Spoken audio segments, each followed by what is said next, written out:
Oke, mari kita langsung mulai. Anggap saja saya ini dosen pembimbing kalian untuk sesi bedah materi kali ini. Mungkin saya bakal terdengar sedikit, ya dibilang galak sih enggak, tapi tegas iya, dan ini murni demi kebaikan skripsi atau tesis kalian. Kalau kalian selama ini ngerasa bab 2 dan bab 3 itu cuma sekedar rintangan formalitas, atau ya ampun cuma buat menu-menuhin halaman aja, wah hati-hati, kalian lagi ada di pinggir julang akademis nih. Di pembahasan kita kali ini, kita bakal ubah mindset itu. Kita akan rombak bab teori dan metodologi kalian dari yang tadinya cuma tumpukan kertas administratif jadi mesin penelitian yang presisi dan bertenaga. Jadi, siapkan catatan kalian ya. Nah, ini dia peta jalan kita hari ini. Ringkas aja, kita bakal bergerak dari pergeseran pola pikir yang lumayan abstrak soal teori, lalu turun ke arah pengujian metodologis, sampai akhirnya kita mendarat di dunia nyata lewat studi kasus implementasi kurikulum Merdeka di Bandung. Oke, langsung aja kita masuk ke bagian pertama, ruh penelitian atau kacamata akademis kita. Sering banget saya nemuin mahasiswa yang mikir kalau bab 2 itu cuma instrumen buat nebelin draft tulisan mereka. Padahal, dengerin baik-baik, bab ini adalah ruh dari penelitian kalian. Beneran, taruhannya setinggi itu. Penelitian ilmiah yang bener itu nggak bisa cuma berangkat dari asumsi kosong atau opini pribadi kalian aja. Kalian itu harus berdiri di atas pundak para ahli sebelumnya. Tanpa kerangka teori yang solid, penelitian kalian bakal kehilangan kacamata akademisnya dan kasarnya nih, kehilangan nyawanya sama sekali. Coba lihat bedanya di sini. Tolong banget, hindari cara yang di sebelah kiri. Itu yang namanya asal copy-paste kutipan ahli dari buku A, jurnal B, terus digabungin tanpa benang merah. Itu namanya bikin clipping tugas anak sekolahan, bukan kerangka teori mahasiswa. Yang benar itu yang di sebelah kanan. Kerangka teori itu harus jadi struktur logis yang mensintetis atau merangkum dan menghubungkan berbagai hasil penelitian sebelumnya. Kenapa sih harus begini? Supaya kita tahu batas pengetahuan paling update saat ini, supaya variabelnya jelas, dan yang paling penting, supaya kalian nggak capek-capek neliti topik yang ternyata udah dijawab tuntas 10 tahun yang lalu. Kan sayang banget waktunya. Lanjut ke bagian kedua, kita bahas soal piramida teori. Gimana caranya menata fondasi kalian? Nah, yang menarik dari tabel ini adalah ini nih jebakan Batman buat peneliti muda. Sering banget pada pakai teori yang kalau dibedah filosofinya malah saling tabrakan satu sama lain. Kerangka itu harus disusun ibarat anatomi pohon. Ada akar yang nancep dalam, batang yang kuat di tengah, dan ranting yang langsung nyentuh udara luar. Mari kita bedah hierarki ini dari atas ke bawah ya. Di pucuk paling atas, kita punya grand theory sebagai payung besarnya. Contohnya, konstruktivisme, yang intinya siswa itu aktif membangun pengetahuannya sendiri. Terus kita turun dikit ke middle theory. Kita pakai connectivism. Ini teori menengah yang jelasin gimana di era digital, belajar itu terjadi lewat koneksi jaringan. Baru deh, di level paling bawah, ujung tombaknya, ada apply theory kayak digital scaffolding. Ini strategi praktis gurunya di kelas. Kelihatan kan polanya? Dari filosofi tingkat tinggi yang ngawang-ngawang, kita jembatani sampai jadi pedoman taktis yang benar-benar bisa dieksekusi di lapangan. Setelah fondasi teorinya beres, langkah natural selanjutnya ada di bagian ketiga. Hipotesis sebagai kompas penunjuk arah kita. Ingat ya, hipotesis itu nggak tiba-tiba jatuh dari langit. Mari kita bedah sedikit kata ini supaya nggak kedengeran kayak mantra sihir yang rumit. Dari asal katanya, hipotesis itu gabungan kata hypo yang artinya di bawah atau kurang dari, dan tesis yang berarti kebenaran. Jadi, hipotesis itu sebetulnya cuma kebenaran sementara, sebuah tebakan logis yang merupakan anak kandung dari teori kalian tadi.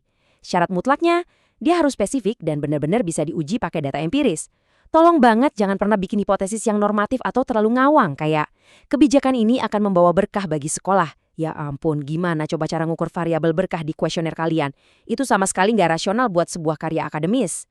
Kalau kita bicara pengujian statistik, kompas kalian bakal punya dua kutub utama ini. Di kiri ada hipotesis 0 atau H0. Ini tuh status quo-nya, yang bilang kalau nggak ada hubungan atau nggak ada pengaruh sama sekali antar variabel kalian. Nah, di kanan ada hipotesis alternatif atau HA. Ini tebakan kalian sebagai peneliti yang yakin kalau, ada nih hubungan yang signifikan. Sebagai pembimbing kalian di sesi ini, saya mau tegaskan satu hal. Jangan pernah ngerasa gagal atau sedih kalau data lapangan ternyata menolak hipotesis alternatif kalian. Diterimanya H0 itu bukan aib saudara-saudara. Penelitian yang luar biasa itu bukan yang tebakannya selalu jitu, tapi yang metodologinya dikerjain dengan akurat, jujur, dan kalian bisa jelasin secara ilmiah kenapa temuan di lapangannya kok bisa beda sama ekspektasi teorinya. Berbicara soal kejujuran metodologi, mari kita pindah ke bagian keempat. Bab 3. Sang buku panduan pembuktian. Saya mau ngelurusin satu miskonsepsi yang parah banget tapi sering banget terjadi. Bab 3 itu bukan versi daur ulangnya bab 1. Anggaplah bab 1 itu sebuah janji. Kalian bikin janji, ngasih outline apa yang mau diteliti, dan kenapa isu itu penting banget buat diangkat. Tapi, bab 3 itu buktinya. Ini buku manual kalian. Bab ini harus ditulis sedetail dan seteknis mungkin. Sampai-sampai kalau ada orang lain mau mengulang penelitian kalian pakai metode itu, mereka bakal dapat hasil yang setara. Di bab 3 inilah, integritas akademis dan akuntabilitas metodologi kalian benar-benar lagi diuji secara habis-habisan oleh para pembaca dan penguji. Coba kita lihat urutan dagingnya bab 3 ini. Pertama, pastiin dulu pendekatan dan paradigmanya presisi. Terus, tentukan dan klasifikasikan mana sumber datanya. Baru setelah itu, jelaskan teknik cara kalian ngumpulin data tersebut dari lapangan. Nah, tolong perhatiin banget poin keempat ini, prosedur analisis. Ini bukan tempat buat sekedar nulis ringkasan deskriptif yang dangkal ya. Disinilah kalian harus pamer kemampuan penalaran yang tajam. Pakai teori-teori tadi sebagai pisau bedahnya. Dan terakhir, tutup semua celah subjektivitas dengan validitas data. Pakai triangulasi yang ketat supaya hasilnya solid dan nggak bisa dibantah. Oke, cukup dengan teori abstraknya. Masuk ke bagian kelima, mari kita aplikasikan semuanya ke dunia nyata lewat evaluasi kurikulum Merdeka. Sekarang kita bawa semua konsep, teori berlapis, dan metodologi ketat tadi buat ngebedah isu digitalisasi kurikulum Merdeka di Bandung. Sebagai peneliti, kalian nggak bisa dong cuma datang ke sekolah terus nanya, Pak Bu, kurikulumnya jalan lancar nggak? Yang nggak cukup gitu. Kita harus bedah kebijakan ini pakai instrumen yang benar-benar tajam. Contohnya model evaluasi CEPP ini. Di fase konteks, kita validasi, bener nggak sih ekspektasi dari pusat itu nyambung sama kesiapan infrastruktur nyata di Bandung? Terus di input, kita ukur spesifik kompetensi teknologi gurunya pakai kerangka TPACK. Lanjut ke proses, kita observasi langsung strategi pedagogisnya di kelas, misalnya blended learningnya beneran jalan nggak sih? Dan terakhir, di produk, kita lihat hasil akhirnya. Literasi digital dan kemandirian siswanya sungguh-sungguh terbentuk atau enggak. Model klinis ini bakal ngebongkar habis kesenjangan atau gap antara das solen alias harapan manis dari pembuat regulasi dengan das sain, realitas sehari-hari yang harus dihadapi para pahlawan tanpa tanda jasa kita di garis depan. Nah, semua ini akhirnya ngebawa kita ke satu refleksi yang lumayan menohok buat jadi penutup. Coba deh tanyain lagi ke diri kalian sendiri secara jujur. Apakah riset yang lagi saya kerjain ini nawarin model baru atau cuma sekedar memotret kelas? Jangan sampai kerja keras begadang berbulan-bulan cuma berakhir jadi sekedar laporan pandangan mata, layaknya turis yang lagi jalan-jalan. Tantang diri kalian buat ngasih sumbangsih nyata. Tawarkan sebuah kebaruan. Misalnya nih, coba desain sebuah Bandung model khusus buat pendampingan guru digital yang sebelumnya belum pernah ada.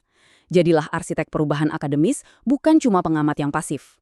Silahkan resapi pertanyaan ini baik-baik, sempurnakan lagi bab teori dan metodologi kalian, dan sampai jumpa di sesi bedah materi berikutnya.